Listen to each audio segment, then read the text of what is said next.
Bonne nouvelle pour la rentrée académique 2022-2023, l'École supérieure d'administration, d'économie, de journalisme et des métiers de l'audiovisuel ESAE vous ouvre les portes de ses différents sites. À Gbedjourmende, à Bomé-Calavi, à Kwakpa et même à Parakou, l'université ESAE vous offre des bons d'études et des demi-bourses dans toutes ses filières en licence 1, 2 et 3. Et pour les 100 premières inscriptions en master 1 et 2, bénéficiez des demi-bourses. Nouveau bachelier, vous avez au moins la mention assez bien. Inscrivez-vous vite à ESAE et bénéficiez d'un bon de 50 000 francs CFA. Étudiants, étudiantes et nouveaux bacheliers, payez 200 000 francs CFA en sciences de gestion, sciences économiques, sciences juridiques et en administration des affaires en licence 1, 2 et 3 et 500 000 francs CFA en master 1 et 2, 250 000 francs CFA en administration générale, administration des finances, journalisme et métiers de l'audiovisuel en licence 1, 2 et 3 et 600 000 francs CFA en master 1 et 2. Alors, inscrivez-vous vite et profitez des offres exceptionnelles mais également d'un enseignement de qualité à l'université d'excellence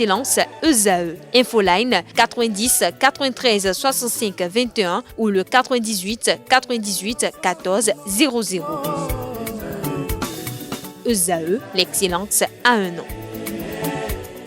Bonjour, bonsoir, en fonction du moment de la journée où vous nous recevez. Bonjour chers amis internautes, bienvenue à cette émission spéciale consacrée à la participation du parti politique Bloc républicain aux élections législatives du dimanche 8 janvier 2023. À cet effet, je reçois pour vous, dans cette émission spéciale, Fred Adriano Kouinou. Il est chargé de mission du secrétaire général national du parti politique Bloc républicain, le ministre d'État Abdoulaye Biotchane. Fred Kouinou est également porte-parole de la dite formation politique. Avec lui, nous allons apprécier les performances de ce parti politique, notamment le Bloc républicain aux élections législatives du dimanche 8 janvier 2023. Et nous apprécions également les implications de ces performances-là sur la survie de ce parti politique. Bonjour à vous, Fred Kouinou. Bonjour, M. Achiro, et bonjour à tous les internautes. Merci d'être là ce matin. Ça fait un bail qu'on vous a vu par ici. C'est vrai, il y a un moment. Disons que le temps et les circonstances ont déterminé que nous serons là aujourd'hui. Merci pour votre invitation. Merci également d'être là à nos côtés ce matin. Avant de rentrer dans le vif du sujet qui nous réunit ce matin, l'actualité oblige. Le Bénin traverse des heures sombres suite au drame survenu à hauteur de Dassazoumé le dimanche 29 janvier dernier. Votre formation politique, puisque vous êtes là officiellement au nom du BR, votre formation politique, comment elle accueille ce douloureux événement? C'est un événement qui nous attriste, qui a endeuillé la République. Et déjà, dès les premières heures, le secrétaire général, excusez-moi, je parle avec émotion parce que je pense que c'est une situation très difficile qui nous touche, voir partir nos compatriotes comme ça, de manière si brute et si violente. Tout cela a amené le secrétaire général à présenter les condoléances de notre parti, non seulement aux familles éplorées, au peuple béninois, et à s'incliner devant la mémoire de tous ceux qui sont partis. Et bien entendu, nous nous réjouissons de ce que le gouvernement ait pris rapidement le taureau par les cornes et les mesures qui ont été prises sont de nature à espérer que nous n'ayons plus davantage de victimes et que les familles puissent trouver l'apaisement à travers l'identification des corps et ensuite que des mesures soient prises pour que plus que jamais à l'avenir cela n'arrive. Et je crois que notre gouvernement est à l'œuvre. Au Bloc républicain, nous saluons la mémoire des disparus et nous sommes dans un moment de recueillement avec notre peuple parce que c'est un drame qui est national, c'est un drame qui nous frappe même au cœur de ce que nous sommes, au cœur de notre diversité, au cœur de la République. Donc voilà, à la suite de tout ça, moi aussi je voudrais dire toutes mes condoléances à notre peuple, aux familles éplorées et m'incliner aussi devant la mémoire de toutes les victimes. Voilà. Vous inclinez devant la mémoire de toutes les victimes. Alors, Fred Renou, votre parti politique a pris part aux élections législatives du dimanche dernier. Qu'est-ce qu'on peut retenir de façon sommaire de la participation de votre parti politique? Écoutez, nous nous sommes engagés dans ces élections législatives avec pour ambition d'inviter notre peuple à prendre beaucoup plus d'engagement et de responsabilité pour protéger ce que nous appelons l'essentiel, pour protéger la République. Et la République, c'est notre bien commun à nous tous. La République, c'est ce qui nous concerne tous. La République, c'est ce qui nous rassemble. Et parler de la République, c'est parler du Bénin. Donc nous nous sommes engagés dans ces élections législatives parce que nous pensons que le Bénin a besoin d'être fort et juste. Parce que si le Bénin est fort et juste, alors le Bénin pourra protéger chacun d'entre nous. Et bien, avec pour base de notre conviction que le Bénin n'est Bénin qu'à condition que chacun de nous accepte l'idée d'être béninois, de se vouloir béninois, de se dire béninois et de se comporter béninois. Autrement dit, que nous acceptions l'existence d'une entité collective qui préexiste à notre propre identité, que nous voyons que le Bénin est plus important que nous tous. Et c'est pour ça d'ailleurs que, en tant que parti de gouvernement, nous avons proposé un programme de législature à nos compatriotes qui mettait l'accent sur le réarmement de l'État pour protéger nos libertés, c'est-à-dire assurer la sécurité de nos concitoyens, sur le renforcement de l'autorité de l'État à travers une transformation en profondeur des moyens judiciaires, pénitentiaires et sécuritaires de notre pays, sur la nécessité de donner le pouvoir d'achat à nos compatriotes et de rendre nos entreprises plus compétitives. Donc voilà les perspectives dans lesquelles nous sommes allés dans ces élections parce que nous pensons que c'est la voie du progrès, c'est la voie du redressement national que nous avons voulu emprunter. À l'arrivée, 700 000 de nos compatriotes nous ont fait confiance. Et c'est ce que je voudrais que nous retenions. C'est-à-dire qu'il y a 700 000 Béninois qui pensent que notre pays a besoin de plus de sécurité, que notre pays a besoin de tourner le dos au laxisme démocratique, que notre pays a besoin de renforcer l'autorité de l'État parce que sans autorité de l'État, il n'y a pas de démocratie, que notre pays a besoin de renforcer la liberté, notamment la liberté économique, pour permettre d'entreprendre, d'innover, de créer, pour que nos entreprises soient plus compétitives. Voilà ce que nous retenons du choix de 700 000 Béninois. Et je pense qu'il faut davantage mettre cela en exergue. Bien entendu, nous nous en sortons avec 28 députés. Nous n'avons pas la majorité que nous avions escomptée. Parce que nous avons fait campagne pour avoir une majorité à l'Assemblée pour le bloc républicain.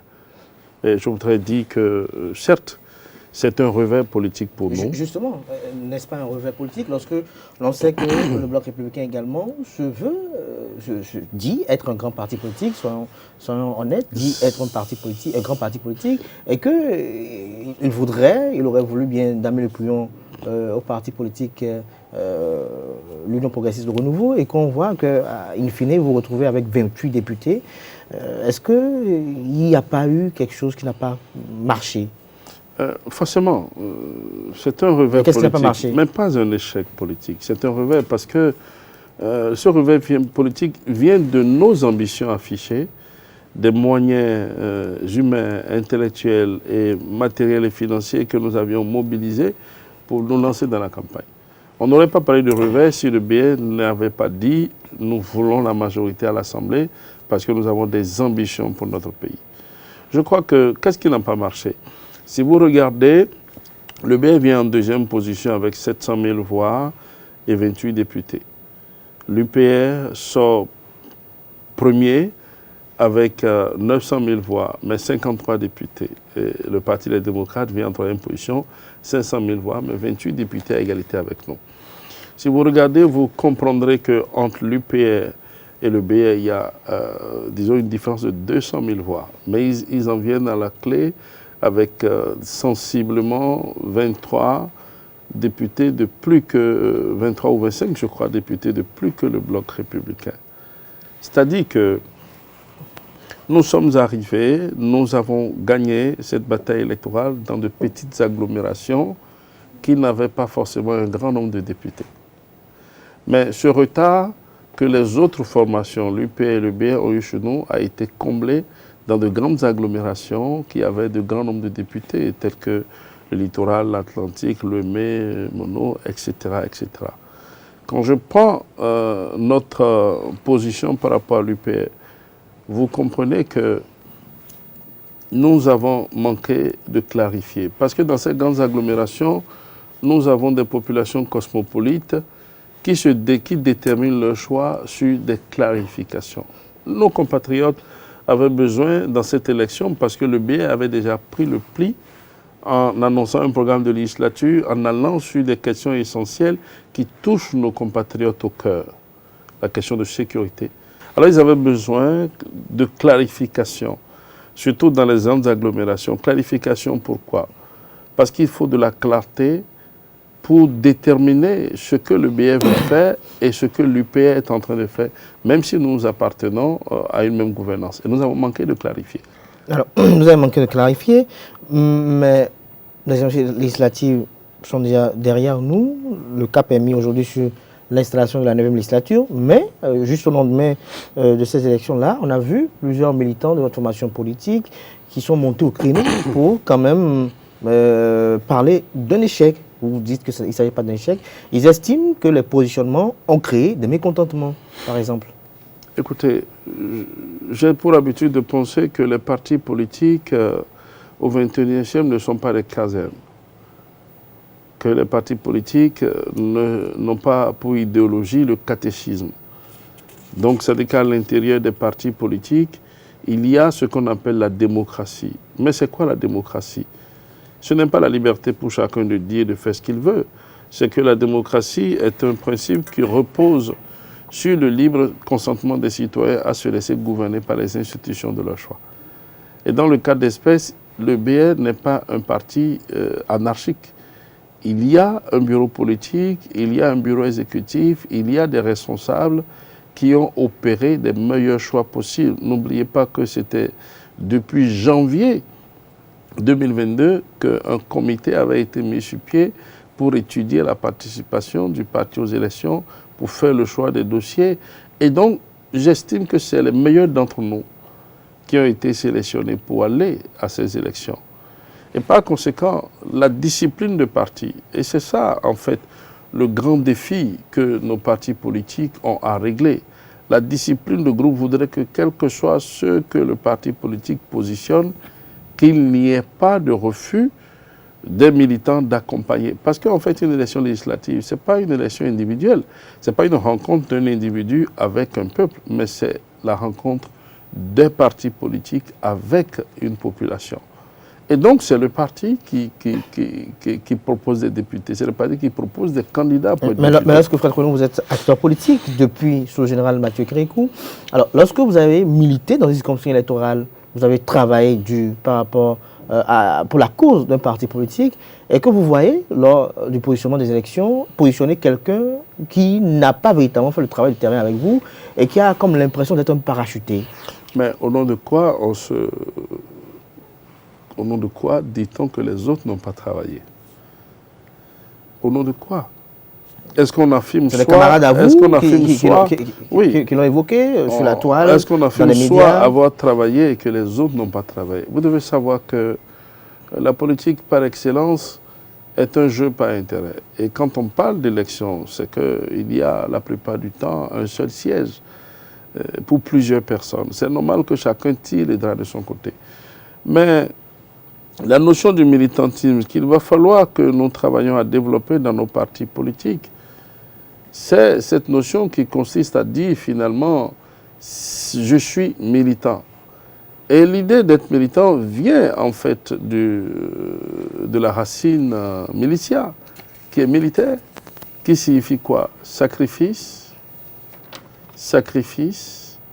exécution, réclamation après. Donc pour être militant, il faut faire gagner son parti. Si on est fâché et qu'on amène son parti à perdre, qu'on se bat contre son parti parce qu'on n'a pas été positionné, Là, on n'est pas du tout militant.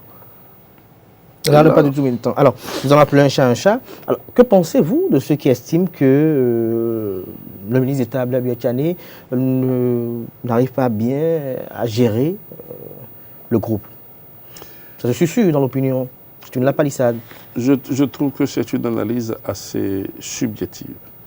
Vous savez, le chef d'orchestre ne peut pas être tenu responsable de toutes les fausses notes de l'orchestre. C'est très important. Et ceux qui le disent, s'ils avaient fait une analyse objective de la situation de notre parti politique, au lendemain des élections législatives, je pense qu'ils auraient mis du bémol. Mais lorsqu'ils se sont chacun s'arc-boute sur ses sentiments, sur sa déception, sur sa haine ou sur ses ambitions inavouées, c'est normal qu'on puisse dire un certain nombre de choses. Nous avions commencé tantôt par analyser la performance du bloc républicain législatif, puisque c'est sur ça que les uns et les autres se basent. Et je dis que... j'allais dire, ils y ajoutent, pour le dire ainsi, les performances que le bloc républicain a obtenues lors de 2020, lors de 2019 également. Le bloc républicain est un jeune parti qui a à peine 4 années. Et le bloc républicain est un parti qui met en avant des idées et des valeurs qui, pendant longtemps, ont été bafouées dans notre République. Alors, aujourd'hui, pour que ces idées puissent prospérer, parce que le bloc républicain, ne l'oublions pas, c'est un parti de gouvernement. Et je ne dis pas que c'est un parti de gouvernement parce que nous participons à la gouvernance de notre pays. Non, c'est un parti de gouvernement parce que c'est un parti qui est lucide dans son analyse de la situation de notre pays. Et c'est un parti qui est courageux dans les solutions qu'il propose. Ce n'est pas un parti populiste. Ce n'est pas un parti qui surfe sur la peur et les angoisses de nos compatriotes. Donc, quand on est un parti de gouvernement, quand on fait preuve de vérité, parce que nous ne concevons pas la politique autrement que la vérité. Ce qui nous caractérise, c'est une conception élevée de la République qui défend l'intérêt général et l'unité nationale. Mais c'est aussi une certaine idée de la politique qui est faite de courage et de lucidité. Parce que nous pensons que nous sommes à une époque difficile pour nos pays africains et que notre pays ne s'en sortira pas avec des illusions et des demi-mesures. Donc, dans ce contexte, il faut comprendre que les solutions que le bloc républicain propose, quand vous voyez le programme législatif qui est le nôtre, il faudra du temps pour convaincre les compatriotes, les Béninois, que nous sommes en réalité le seul et véritable parti politique qui propose une espérance lucide et crédible à nos compatriotes. Mais on a l'impression que les compatriotes ne vous comprennent pas, parce qu'au regard des performances obtenues. Il faut de la pédagogie. Oui. Et comme je l'ai dit, ils ne nous comprennent pas, surtout dans les grandes agglomérations, ils ne nous ont pas compris au cours de ces législatives parce que nous avons manqué de clarté alors qu'ils avaient besoin de clarté. Oui, justement. De clarifier notre position, la différence entre nous et l'UPR. Mais qui devait clarifier réellement? Nous aurions pu le clarifier, mais ça n'aurait pas prospérer. Pourquoi? Parce qu'on n'aurait pas pu prendre le risque de clarifier notre différence avec l'UPR sans attaquer l'UPR dans son programme de législature. Ça montrait que nous croyons à la vertu du travail et que nous ne croyons pas à l'assistanat. Ça montrait que nous voulons l'égalité des chances, mais pas l'égalitarisme. Nous ne voulons pas mettre tout le monde au même niveau. Parce que l'UPR a fait campagne sur quoi? Sur la base de plus de social.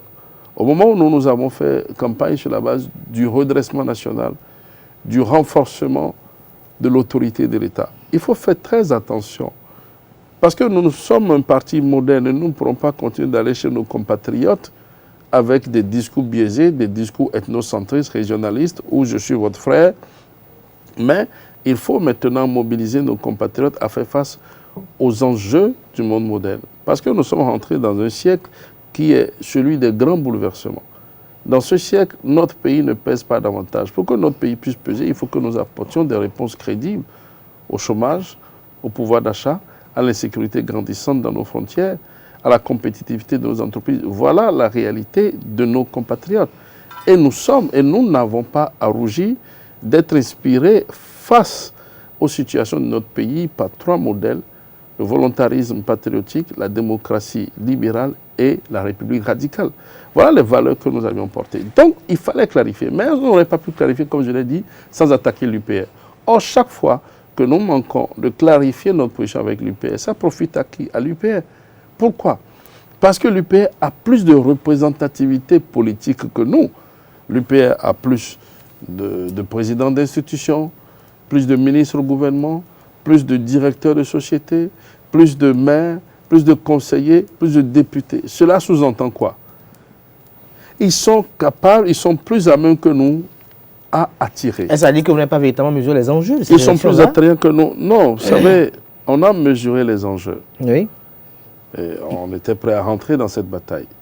Mais il y a eu des consignes fermes du secrétaire général, de notre directeur national qui a dit on n'attaque pas l'UPR. N'oublions pas, si nous avons demandé, si nous avions dit avant les élections que nous voulons la première place elle était chez qui à prendre? Ce n'était pas chez les démocrates, c'était chez l'UPR. Donc, on ne peut pas dire que nous voulions la première place et refuser d'attaquer ceux qui avaient la première place. Justement, ces directives qui émanent du directoire du Bloc républicain sont objets de commentaires auprès de certains militants, certains camarades qui estiment qu'elles ne sont pas en phase avec les réalités politiques du terrain. Oui, bien sûr, mais avec l'UPR, nous ne sommes pas des adversaires dans la course au pouvoir. Nous sommes des partenaires dans la course au progrès. Est-ce que vous trouvez des partenaires en 2026? Et c'est notre ministre d'État qui est ministre chargé de la coordination, notre secrétaire général, du moins, qui est ministre d'État chargé de la coordination de l'action gouvernementale. C'est-à-dire qu'il coordonne les actions d'un gouvernement qui porte les ministres du BR et les ministres de l'UPR. Comment aurions pu nous attaquer l'UPR dans son programme de législature, dans ses propositions et dans ses projets, sans nous attaquer nous-mêmes, sans prendre le risque de mettre à mal la cohésion gouvernementale? C'est un risque que nous n'avions pas pris. Donc, c'était conscient. Est-ce qu'eux ne vous ont pas attaqué? Mais eux nous ont attaqués, naturellement, parce que dans la conception de nos compatriotes, l'UPR c'est le grand frère. Et nous sommes les jeunes frères. Et donc, si vous voulez prendre la place du grand frère, il faut vous donner, il faut rentrer dans la bataille. Justement. Nous ne sommes pas rentrés dans cette bataille. Pourquoi? Nous n'aurions pas pu. Oui, parce qu'à un moment donné, le parti a préféré la cohésion gouvernementale à ce que nous ayons. Justement, certains condamnent cette option-là. Alors, Fred Renaud, on voit si bien quand même approuver les initiatives du ministre d'État, du secrétaire général national, c'est comme ça il est nommé. Alors, qu'est-ce qui vous rend admiratif de l'homme? Écoutez, ce n'est pas de l'admiration. Je pense qu'on n'a pas besoin d'encenser Abdoulaye Biotchane pour rendre justice à sa gouvernance et à son action politique. Et cela, quelques jours, Dissé Lamoussou a eu à approuver par exemple ce qu'il fait, mais vous, par exemple, qu'est-ce qui vous amène à dire que l'option qu'il fait, c'est une bonne option? Écoutez, parce que je pense que c'est un homme de vision, c'est un monsieur qui a envie d'inculquer au Bloc républicain une vision politique. Mais est-ce qu'il est politique, selon vous? Parce que beaucoup de gens estiment qu'il n'est pas un politique. C'est quoi la politique? Le jeu des tables, être habile, dribbler, faire des promesses et ne pas être en mesure de les tenir, déplacer telle personne et mettre telle à la dernière minute, faire des deals avec telle personne. Quand quelqu'un t'injurie sur un plateau, tu l'appelles et tu lui donnes une enveloppe, ou bien tu lui fais une proposition. Ce sont ces manies que nous avions l'habitude d'appeler politique chez nous. Mais je crois que oui. Je crois que Abdoulaye Biotchane n'est pas dans cette posture. Je le vois. C'est un homme politique, selon vous? C'est un homme politique parce qu'il porte au cœur les préoccupations de celles et ceux qui font le Bénin au quotidien. Vous savez, le Bénin qui nous fascine au sein du Bloc républicain, ce n'est pas le Bénin des quartiers chics, mais c'est le Bénin qui se lève le matin, c'est le Bénin laborieux, c'est le Bénin qui travaille, c'est le Bénin qui se bat, c'est le Bénin qui veut réussir. C'est le Bénin de la jeunesse qui est l'espérance de la nation. C'est le Bénin auquel il faut donner un métier. Il faut lui permettre de continuer d'espérer. Et je crois que j'ai vu ABT dans cette vision de toutes les rencontres que nous avions eues ensemble, de chaque chose qu'il a sorti de sa bouche. J'ai vu que oui, il n'est pas un politique tel que nous connaissions la politique. Ce n'est pas l'homme des deals. Mais je crois que c'est un homme qui est vraiment dans l'esprit réformateur. Vertueux. Et ce n'est pas pour rien que je crois, quand on fait confiance au génie du président Patrice Talon, ce n'est pas pour rien qu'il a mis non seulement ministre d'État chargé de la coordination de l'action gouvernementale et qu'il est encore là jusqu'à présent. Il faut faire confiance au moins à la capacité de jugement du président Talon. Et il faut faire aussi confiance aux présidents qui l'ont précédé. Par exemple, le président Kérékou avait appelé M. ABT à être ministre des Finances. à un moment donné où notre pays avait besoin de redressement, où on n'était même pas éligible au programme PPTE. Sur ses capacités, sur le plan... Oui, mais ces capacités... Personne ne réunit ça. Mais ces capacités managériales font qu'il est aujourd'hui l'homme qu'il faut à la tête d'un parti qui se réclame de droite libérale. Un parti républicain. Parce que c'est quoi la République?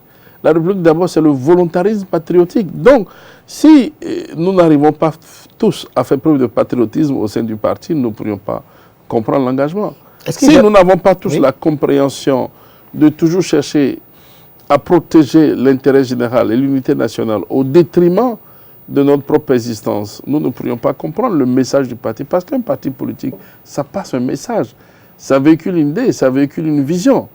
C'est pour ça qu'il dit, moi, je n'ai pas besoin d'encenser ABT pour rendre justice à sa gouvernance. Je ne le connaissais pas particulièrement. Est-ce qu'il gouverne seul le parti? Mais écoutez, il y a un directoire. Je vois à côté de lui le secrétaire général adjoint, le général Guian. Je vois la ministre Mathis Adidiat. Je vois l'honorable Yahwedou. Je vois plein de personnes. Certes, je ne connais pas tous les membres du bureau politique, mais je vois un bureau politique et je vois un bureau exécutif. De toute manière, je ne connais pas le fonctionnement interne. Et comme je n'y suis pas, je ne peux pas me prononcer sur ça. Mais je vous dis ce que je vois de l'extérieur, de la position qui est la mienne. Mais on ne peut pas parler du secrétaire général national sans parler de son adjoint. Son adjoint, comment vous le trouvez? Comment il s'est impliqué dans le déroulement de cette campagne pour ces élections législatives-là? Écoutez, en tant que responsable, seconde personnalité du parti. J'ai connu le général bien avant d'être arrivé au bloc républicain. Je vois toujours à son niveau une certaine discipline, la discipline militaire, parce qu'on le veut ou pas, il a été militaire. Et les militaires, c'est quoi? C'est l'abnégation, c'est le sacrifice et la discipline pour atteindre un résultat et pour atteindre des objectifs. Donc, je crois qu'avec ABT, ils font un bon duo. De toutes les manières, en ce qui me concerne, je n'ai pas des preuves évidentes pour le reprocher quoi que ce soit. Je pense que le revers que nous avions connu aux élections législatives était dû à une situation que nous n'avions pas pu trancher. Laquelle? Comme je vous l'ai dit, on n'a pas clarifié. On n'a pas clarifié parce que nous sommes arrivés loin devant les démocrates avec plus de 200 000 voix d'avance sur eux. Pourtant, ils ont le même nombre de députés que nous. Ça voudrait dire qu'ils ont fait des percées dans des zones qui avaient de forts députés. Donc, à ce niveau, une grande partie de notre population a cédé à un discours populiste. Et les conditions que notre pays traverse, les difficultés que nous traversons, qui sont essentiellement liées aux crises du monde, aux crises que le monde traverse, ne se prêtent pas à des élans spontanés autour d'un parti qui prône le redressement national. Ce n'est pas possible. L'élan ne peut jamais être spontané autour du bloc républicain. Mais par contre, vers l'UPR, oui, parce que l'UPR est attractif, l'UPR est attrayant, l'UPR a plus de visibilité. Vous savez, sous nos tropiques, ce que c'est que le rôle d'un ministre. Il capte son entourage. Vous savez ce que peut être un DG, il capte son entourage. Pas forcément des gens qui sont convaincus. Ça veut dire que le BR réclame aussi davantage plus de ministres, plus de DG? Non, un parti politique pour exister a besoin de s'appuyer sur des leviers. Le BR n'a pas encore tous ces leviers. Le BR a moins de ministres, le BR a moins de directeurs de sociétés, le BR a moins d'institutions. Donc le BR est un peu plus désavantagé que l'UPR. C'est normal que pour pouvoir arriver, espérer approcher le niveau de l'UPR, le BR est obligé d'attaquer l'UPR. Voilà que le BR ne peut pas attaquer l'UPR. Parce que n'oubliez pas, les responsables politico-administratifs attirent beaucoup plus les populations vers soi parce qu'ils peuvent régler des problèmes, ils peuvent ouvrir des portes, ils peuvent constituer des solutions. Donc, il y a d'abord cette situation qu'il fallait régler. Ensuite, le fait qu'on soit retrouvé à égalité avec les démocrates, puisque vous en parlez, c'est une inquiétude de savoir il y avait une rumeur qui insinuait qu'il y aurait une alliance, ou ce serait possible qu'il y ait une alliance entre les démocrates et vous. On a vu le secrétaire général national sortir pour démentir cela. Tout à l'heure, dans votre développement, vous avez dit que le BR n'a pas d'institution, mais nous avons le Parlement qui arrive dans les jours à venir. Est-ce que vous ambitionnez la présidence de ce... du Parlement. C'est une ambition légitime. Par le passé, on a vu, non, à une législature, là, celle qui a favorisé, je crois, l'élection de Edi Kola Olé, où certains, quand même, avaient accepté, concéder la présence. Mais nous sommes dans la même configuration. C'est une ambition légitime de donner cette institution au Bloc républicain aujourd'hui, parce que nous avons les compétences non seulement et les capacités pour le gérer. Vous savez, quand on fait une bonne lecture de la majorité qui a été donnée au chef de l'État, une majorité à 81 députés, on comprend quoi? On comprend quand on voit le programme de législature de chacun des deux partis. Comme je vous le disais, on comprend qu'il y a 700 000 personnes qui demandent le renforcement de l'autorité de l'État, qui demandent plus de sécurité, plus de liberté entrepreneuriale, plus de liberté économique, moins de confiscation, d'accord, du pouvoir économique, c'est-à-dire permettre aux entreprises d'être compétitives, d'exister. Et quand on voit que ce qui a fait de l'UPR, c'est 900 000 voix, il y a un gap de 200 000 entre nous, et que l'UPR a fait sa campagne sur plus du social, alors on comprend alors que quand on voit le gouvernement, qui est déjà majoritairement un gouvernement UPR, et qui a lancé depuis l'année dernière le rehaussement social, il est normal qu'on veuille équilibrer avec la sécurité, l'autorité de l'État, la compétitivité des entreprises, en plaçant à l'Assemblée nationale un gars du BR, un cadre du BR, un député du BR. Il faut être... Parce que comment nous analysons les choses dans notre pays? Il faut que nous cessions de faire des analyses à fleur de peau. Mais il faut faire décrypter le message des électeurs. Quel est le message des électeurs? Parce que deux partis qui soutiennent l'action gouvernementale sont arrivés respectivement premier et deuxième. Deux partis qui ont présenté deux pans distincts d'un même gouvernement. L'un qui a mis l'accent sur le redressement national, sur la sécurité, sur la liberté économique et sur le renforcement de l'autorité de l'État. L'autre qui a mis l'accent sur le plus de social, beaucoup plus de social. Alors il est important alors que les deux pouvoirs fondamentaux de notre pays, à savoir l'exécutif et le législatif, soient répartis lumineusement au niveau de ces deux partis politiques. Donc je pense qu'il est important que le perchoir soit pour le BR. D'autant que... Mais est-ce que vous y travaillez? C'est une chose de vouloir, on est en politique là. Le travail qu'il y a à faire à ce niveau, je crois que ce n'est pas crier sur les toits ou crier sur les chaînes de télévision.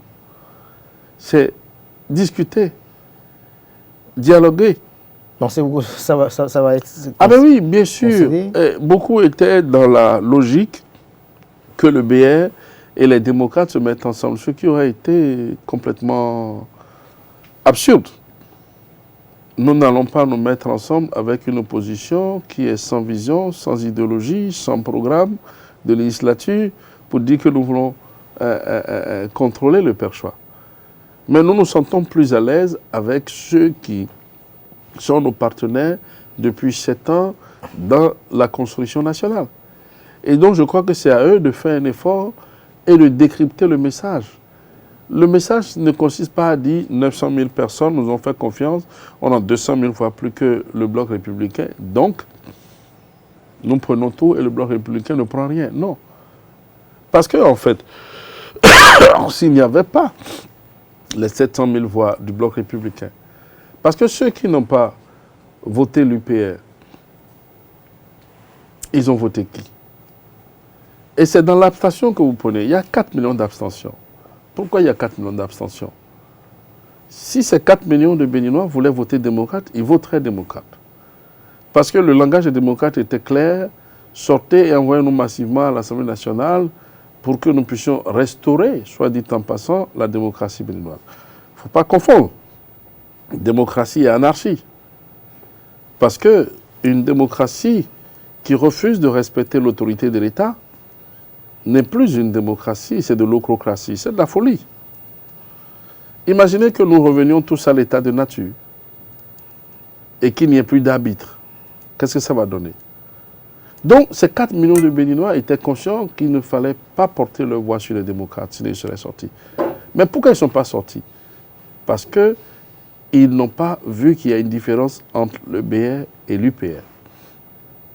Et quand on parle de la gouvernance de notre pays, on a tendance plus à voir l'UPR. Donc si le BR avait pu clarifier ses positions, nous aurions eu moins d'abstentionnistes et nous aurions eu plus de voix pour le bloc républicain.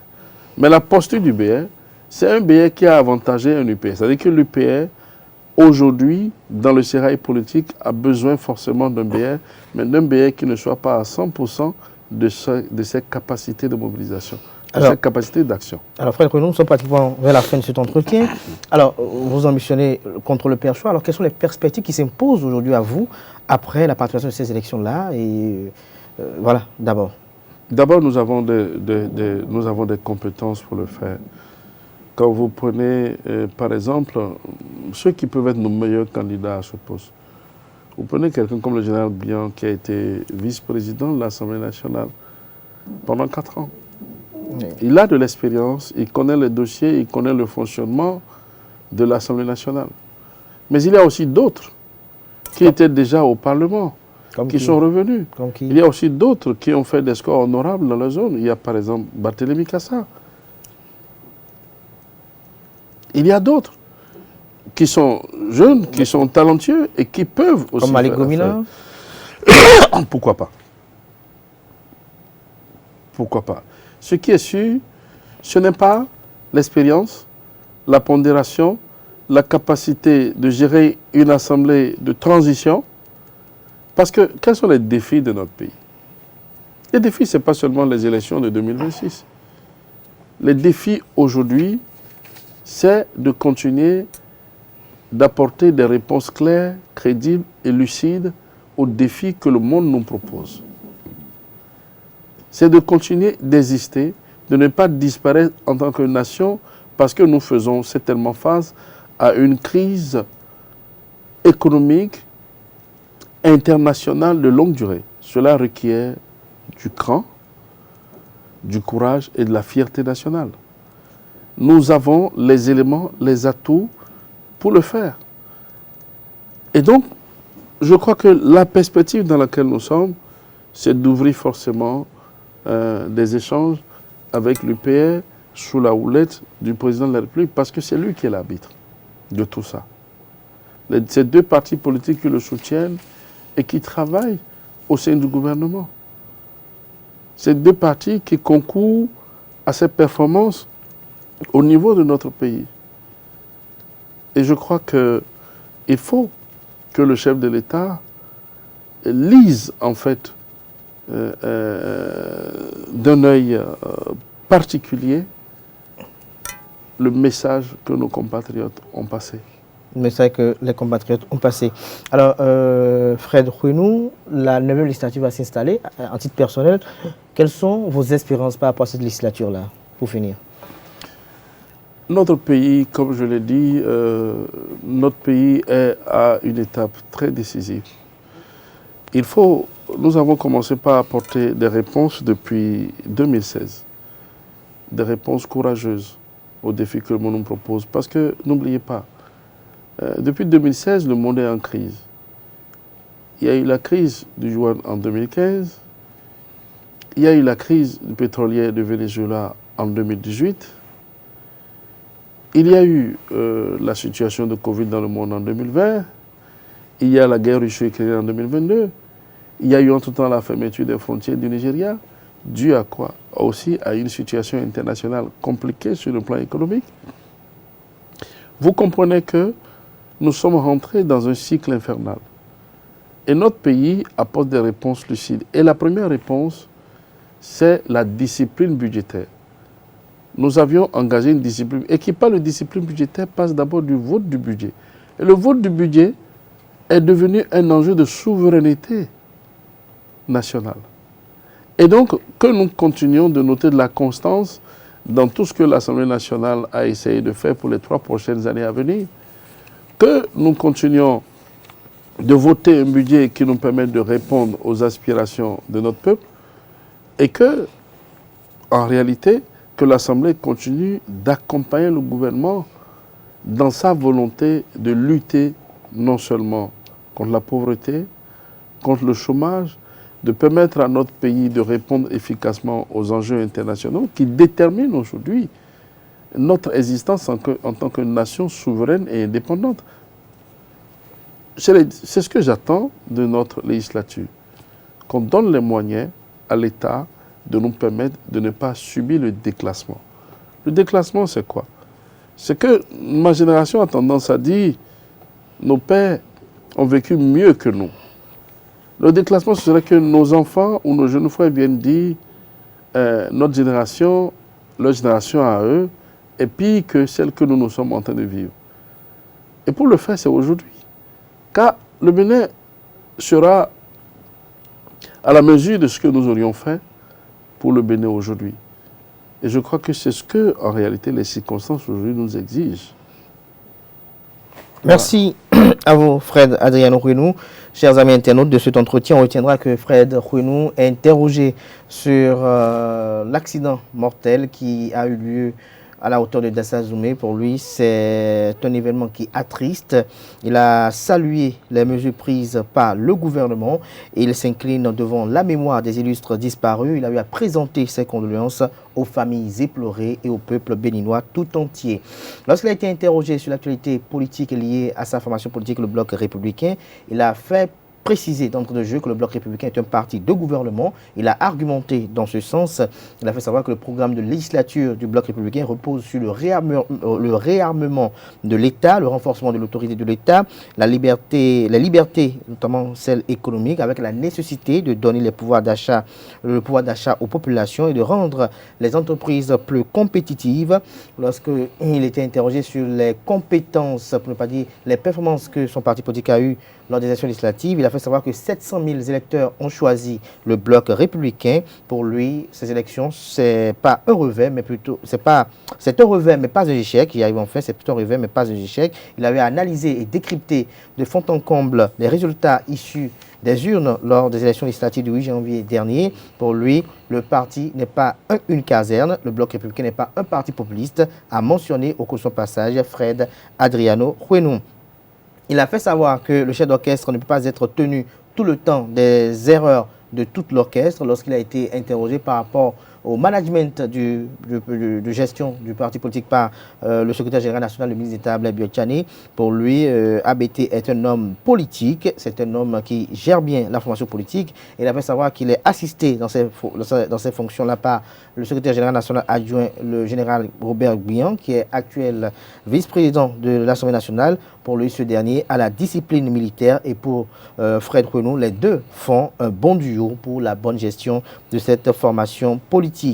Au cours de son intervention, il a fait savoir que l'UPR, l'Union progressiste de renouveau, a plus de représentativité politique et donc cela a joué par rapport à l'obtention de leur performance au soir du 8 janvier 2023. Il a fait savoir sans embâche que le Bloc républicain ambitionne le poste de président de l'Assemblée nationale. Il a dit que pour lui, il y a assez de candidats au sein de cette formation politique pour assurer avec élégance et beaucoup plus de probité ce poste. Il a parlé comme candidat, il a évoqué le nom du général Robert Guillan, il a évoqué également Barthélemy Cassa et Malik Gomina pour ne citer que cela. Et il souhaite que véritablement les échanges soient ouverts avec l'Union progressiste de renouveau sous la houlette et l'égide du président de la République afin que véritablement le parti politique Bloc républicain puisse contrôler le perchoir. Pour lui, le défi de cette législature, c'est d'apporter des réponses claires, lucides et concrètes aux défis du moment. J'espère que j'ai été plus ou moins récapitulatif. Merci beaucoup. Vous avez quelque chose à ajouter? Non, c'est bien, vous avez tout dit. Merci à vous, Fred Huenou. Merci, c'est moi qui suis honoré. Chargé de mission du secrétaire général national du parti politique Bloc républicain et porte-parole de la dite formation politique. Vous étiez là sur ce plateau pour parler des performances de votre parti politique aux élections législatives de 2023. À très bientôt, c'est ça? Merci, monsieur Cadet, à très bientôt. Merci à vous. À nos internautes. Merci à vous, chers amis internautes. Portez-vous bien et à très vite pour d'autres rendez-vous médias.